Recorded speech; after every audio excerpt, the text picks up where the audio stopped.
Salve, salve, meus queridos alunos, minhas queridas alunas. Aqui puxando sardinha já pro meu time. A gente vai começar a aula de hoje, mas não é para exaltar o Botafogo, apesar que eu gostaria, né? Mas é pra gente falar sobre o uso dos porquês. Sim, na língua portuguesa a gente não tem só um porquê, a gente vai ter 4 tipos de porquê com grafias ali distintas e usos também que eles são distintos.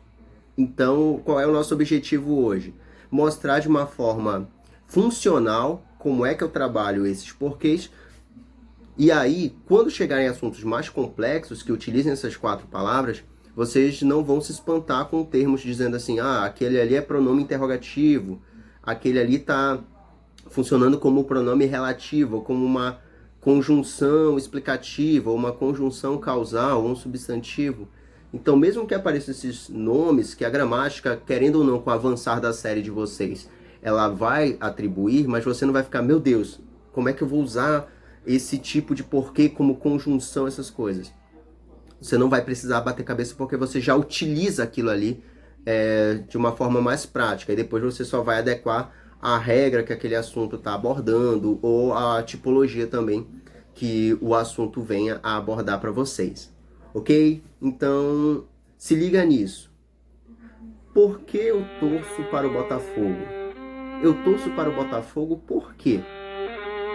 Porque eu adoro, eu amo este time, apesar dele me fazer sofrer. Este é o porquê eu amo e torço para o Botafogo. Bonito, né? Não. Eu sei que não, mas enfim. Gente, nessas 4 falas que eu tive, utilizando 4 porquês, eles foram utilizados de formas diferentes. Bora trabalhar com o primeiro, que é o porquê separado e sem acento. Ok? O que ele indica pra gente? Na maioria dos casos, a aplicação dele é para frases interrogativas, só que lá no início. Por que você faltou ontem? Por que você cortou o cabelo? Você está fazendo perguntas. E pode ser utilizado também para o que a gramática chama de perguntas indiretas. Não sei por que você se foi. Até o trecho de uma música do Tim Maia, depois vocês pesquisem aí. Então, nesse contexto, você está trabalhando ali esse porquê sem acento e separadinho ali, ele está funcionando para o início de pergunta, e quando ele aparece no meio, ele também tem essa possibilidade de estar em uma pergunta indireta. Uma pergunta indireta, tá bom? Ou pode servir ali como uma espécie de pronome relativo. A empresa por que trabalhei era ótima. A empresa porque trabalhei era ótima. Aqui eu não estou utilizando um nível de pergunta, mas eu estou utilizando como pronome relativo. A empresa pela qual trabalhei era ótima. Então aqui é uma construção que ela talvez até não soe tão familiar para a gente, mas se aparecer, ela também pode ser utilizada esse porquê lá no meio com a função de pronome relativo, ok? Mas, na maioria dos casos, para a nossa série, a gente utiliza muito mais no início de perguntas ou no meio, só que aparecendo com a ideia de uma pergunta indireta. E lembra que numa pergunta indireta não aparece o ponto de interrogação. Ok? Podemos seguir? Quer mais um exemplo? Então, tome-lhe exemplo. Conseguiu ver? Ok. Isso é uma aplicação de uso ali do porquê separado e sem acento.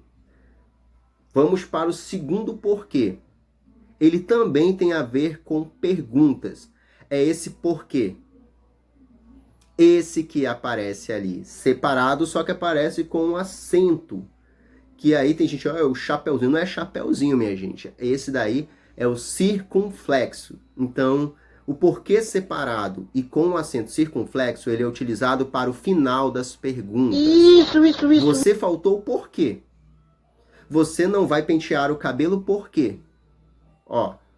Você está trabalhando lá com a pergunta, com o ponto de interrogação.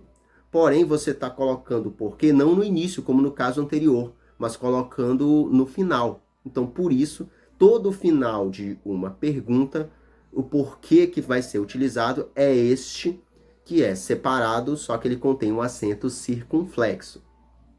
Quer mais um exemplo? Mais um exemplo ali para você ter uma noçãozinha de como aplicar esse porquê. Ok? Vamos para o terceiro exemplo ali, de terceiro tipo de porquê que vai abordar aqui para gente. Se eu pergunto, faço perguntas no meu cotidiano, é normal também que eu responda a estas perguntas. Então, para este contexto, você pode pensar o seguinte: minha nossa, como é que eu vou responder? Você responde qualquer questão de interpretação no cotidiano, você utiliza o seguinte: você faltou ontem por quê? Porque eu estava doente. Ó, esse porquê que você utiliza para a resposta, ele é escrito desse jeito. Ele é focado na resposta, ele vem com o sentido de justificar algo, de explicar algo. E aí é o que a gramática vai dizer, que em determinados casos pode funcionar como uma conjunção explicativa ou, em outros casos, uma conjunção causal. Mas isso a gente vai ver um pouquinho mais à frente, principalmente quando a gente trabalhar o período composto. Mas, a princípio, pensa o seguinte: ele vai ser utilizado quando você estiver dando uma noção de justificativa, quando você estiver explicando algo em alguma situação, em algum contexto. Então, se você, por exemplo, diz: a rua alagou porque estava com uma manutenção péssima, você está utilizando ali uma justificativa. Você está trabalhando esse porquê junto e sem o acento. Entendeu? Então, eu não lavei a louça porque eu estava com preguiça. Uma frase simples. Também você está justificando. Então, mesmo que não seja no nível mais sério, mas você vai trabalhar esse porquê junto e sem nenhum acento ali. E ele está sendo utilizado para uma resposta. Então, quando você está trabalhando a questão de diálogos, você também tem essa noção ali de uma resposta, uma justificativa que você tem a dar para algo, para alguma situação. Então, aí você tem necessariamente uma explicação para você trabalhar. E o último porquê vem... Bora analisar primeiro aqui mais um exemplo aqui para vocês, ok? Agora sim, o último porquê, ele é escrito dessa forma. Professor, qual é... Se eu já fiz pergunta no início, pergunta no final, se eu já trouxe justificativa, e agora, qual é o papel desse quarto porquê? Ele é um substantivo, gente. Substantivo é o nome que eu dou para todas as coisas, sejam elas concretas, sejam elas abstratas. Então, desde caneca, cabelo, óculos, professor, nome próprio, Bruno, até coisas abstratas, alegria, tristeza, rancor, essas coisas a gente chama de substantivos, e todas elas precisam ter um nome. Então, esse porquê, quando ele funciona como substantivo, geralmente ele vem com um artigo, seja o artigo definido ou indefinido. Um porquê ou o porquê. E aí ele é escrito todo junto e com acento. E qual é o sinônimo dele para você entender? O significado dele vai ser o mesmo de razão ou motivo. Quero saber o porquê da sua revolta. Quero saber o porquê da sua revolta. Quero saber o motivo da sua revolta. Quero saber a razão da sua revolta. Então esse porquê ele está funcionando como sinônimo tanto de motivo como de razão, causa. O porquê dos prédios terem desabado era que os materiais não eram bons. O motivo dos prédios terem desabado ou a causa dos prédios terem desabado. Então, para essa frase, você consegue fazer uma adaptação. E esse porquê ele está funcionando ali justamente como sinônimo de causa, motivo, razão para aquele contexto. Então, verifiquem o seguinte: o uso dos porquês depende muito do contexto que você vai utilizar. Então, não é só você colocar de qualquer jeito. E também, como eu falei, no modo um pouco mais funcional, você pode resumir o seguinte: um modo um pouco mais funcional, mas lembrando que Sempre com o avançar de séries, a coisa vai dificultando ali. Ou vai elevando o nível. Então você tem o seguinte.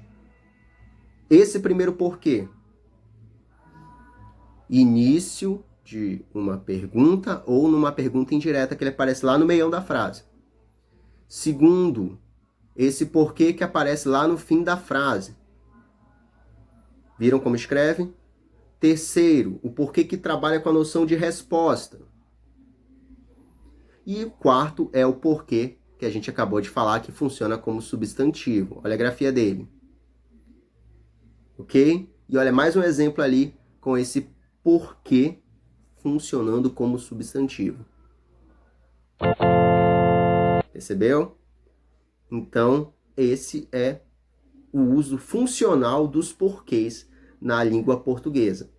Tem 4, às vezes a gente bate cabeça ali, mas não tem por que você ficar preocupado. Piada péssima.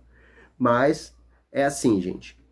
Aprende a utilizar, trabalha essa parte da escrita, porque isso é importante também. Se você não pratica a noção da escrita e fica preso só ao corretor do teu celular, fica difícil de você fazer as conexões para você poder escrever corretamente, já que a vida escolar ela vai cobrar isso. Então tem que ter uma noçãozinha ali para você entender o uso dos porquês. Era essa a nossa aula, espero que vocês tenham gostado. A gente se vê numa próxima aula e fica atento. Um mini desafio aqui. Aquele meu monólogo horrível falando sobre o meu time, que não é horrível, que é lindo, eu utilizei 4 porquês. Quero ver você colocar ali no comentário quais são os porquês na ordem ali que eu utilizei. O 1, o 2, o 3 e o 4. Lembra que eu utilizei lá no início da aula, ok? Quero ver se você consegue ali, qualquer coisa coloca no comentário. Que aí eu dou uma olhadinha ali até e o tio responde para vocês numa boa. Ok? Essa foi a nossa aula. Espero que vocês tenham gostado. Estuda, menino. Que aí é o que a gente vai utilizar ali. Beijão, cuidem-se e não batam cabeça com os porquês da vida. Tchau.